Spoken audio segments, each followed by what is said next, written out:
Amiee Allison is with me, an Army veteran and co-author of Army of None.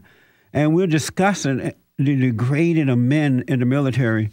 And they are now being forced to wear what they call empathy belly, which men have to put on to look like they're pregnant and wear breast so that they can understand how women feel. This is dumb. This is degrading. And it's now in our military, in my opinion, it is now weakening the military even more so.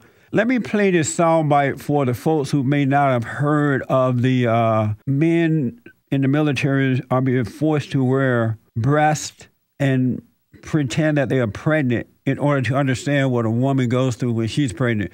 Let's have that soundbite, Andre. Because fitness programs now for pregnant women, pregnant soldiers, are mandatory because the Army says it cuts down on illness and injuries and gets them back to their units faster. So if pregnant soldiers have to exercise, their training instructors should know what it feels like for them to exercise. So there you have it.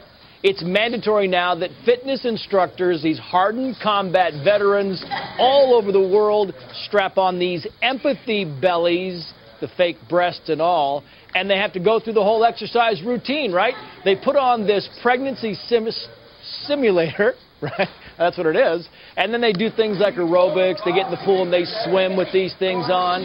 And they have to have it on for an hour a day for 3 days in a row. The bottom line here is the military guys hate it, but they're ordered to do it. One soldier said, "I don't want to do it. I really don't want to do it." And he acknowledged that it's pretty uncomfortable. Amiee, I want to go, you would like for the military to become more family friendly because there are women in the military who want to have babies, who want to have families. The military is to kill people and break things. And this is another reason that I personally believe that the Army or the military should not allow women to enlist because women, a lot of them do want to have children. They want to have families. And then by trying to appease these women, you're weakening the military. Why would a woman even join the military knowing that she wants to have a family? Well, I'll take your last comment first. Military recruited me right out of high school, and at 17, I wasn't thinking about having babies. So that most of the women who enlist aren't thinking about having a family. They're thinking about their career and their job. Family life happens along the way, as we all know.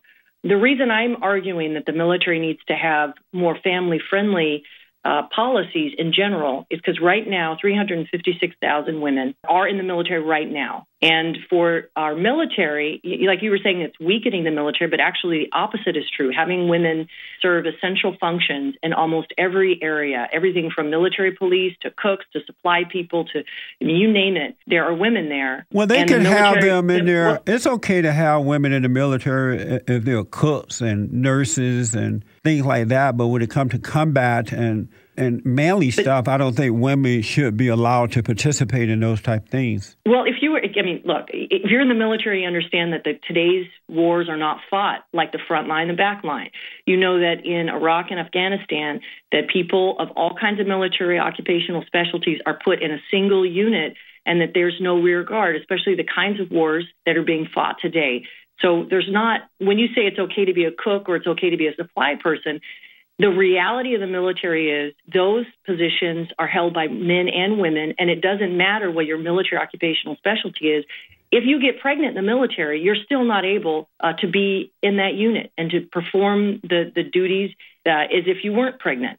So the military either has to do one of two things: make the rules and make the institution of the military more family-friendly, since they're encouraging people to make this a professional career and accommodate women who have kids and actually fathers who have kids too. But the military is being forced to encourage women by the government. They're being forced to encourage women to enlist. It's not the choice of the military to have women in the military. That's actually not true. I mean, look, for the military who were so desperate for personnel, do you remember there was a crisis in terms of the number of people who were enlisting around 2007, 2008? The military had to change its incentives to get young people to join because they just weren't getting enough. And in order to keep the troop levels in Iraq and Afghanistan and Germany and the bases all over the world, they need people. I know, but they still they need more young men. No, they needed more young men to join. But because of the liberal anti-men women groups around the country, they forced the military to change the rules and start to enlist. Even though there was a crisis there for a minute, it was just that not enough young men were enlisted at the time. It still wasn't a need for women. Yeah, I would say that that's not the case in today's military. I mean, maybe that was the case 30, 40 more years ago, but now, no matter what the reason is, everything that we see, the military relies on having women in key roles, and nobody's suggesting going back in time and eliminating women from the military. What I'm saying is the military has to be consistent. It either goes after and recruits women like they did me, young women out of the military, and say, hey, we need you, or it figures out some other way that the military is not a career option, but more like something you do for 2 years. If you look at a situation or a country like Germany, all the young people serve 2 years in the military. That's what they do, and that's how they handle it. So it's not considered a career option for most people. If the U.S. wanted to, I believe go that it's way, like that in Israel. Fine. I believe it's that way in Israel, where right out of high school they go into the military for a couple years at least. And that is so that they can appreciate and understand what's going on and appreciate their country and have a great love for it to protect it. But guess what? In both Israel and Germany, women and men do the same thing. They all have to go through this service. So the thing is that the military, when they were trying to get this pregnancy, this empathy belly on these fitness instructors, it's their half-baked attempt to make the military recognize the fact that there are women that have babies while in service. And the military is not like another job. And people don't understand this. Once you enlist, it's very difficult to get out. Even, and pregnancy is it's no pass. So, well, maybe if they pass a law that says, maybe if they pass a law that says that if a woman should get pregnant, she's out for good. If she get pregnant while in the military, she has to go. Well, that's one way to do it. The other way to do it is to say, look, we're an institution where we're encouraging people to make this their career, 10, 20 years. Let me ask this, Amiee. Should male military leaders have to go through this, what they call the sensitivity training for dealing with female troops? Should the men have to go through that? Honestly, women are a minority in the military. They need to approach it differently. If women are the minority in the military, why don't they become tough rather than men becoming sensitive? Well, going back to why they have the empathy belly in the first place, it's to train not everybody, not every man was mandated to wear those, but the fitness instructors who are teaching fitness to a group of women who just had babies. They call postpartum because they have all these weight requirements. And the goal of the military is to get those women back in their jobs, back in their units as soon as possible. I take issue because is that family friendly to get women that just had babies back in their job as soon as possible? I don't think so. And I think I take issue more with that than anything else. I saw a picture the other day where these military guys were coming home, and one guy, looked like he was an Army guy, got off the plane there and jumped up on his, whatever they want to call his man, and they were kissing like a man and a woman would kiss.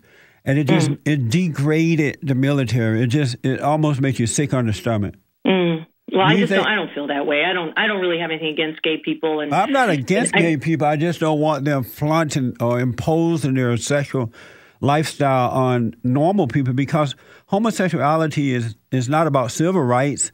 It's not about family. It's not about love. It's just about sex. And they can keep that private and do it. But when you impose it upon the Army now and upon regular society, it creates a different atmosphere in that it weakens the society. Oh, see, I don't see it that way. I mean, look, at the bottom line is for all that the elimination of Don't Ask, Don't Tell did was say it's not illegal or it's not against military rules for you to have to be gay. That's unfortunate. And that you don't have to hide it. It's fine. Let me ask you one. It doesn't really change how people act. I mean, people a lot of straight people.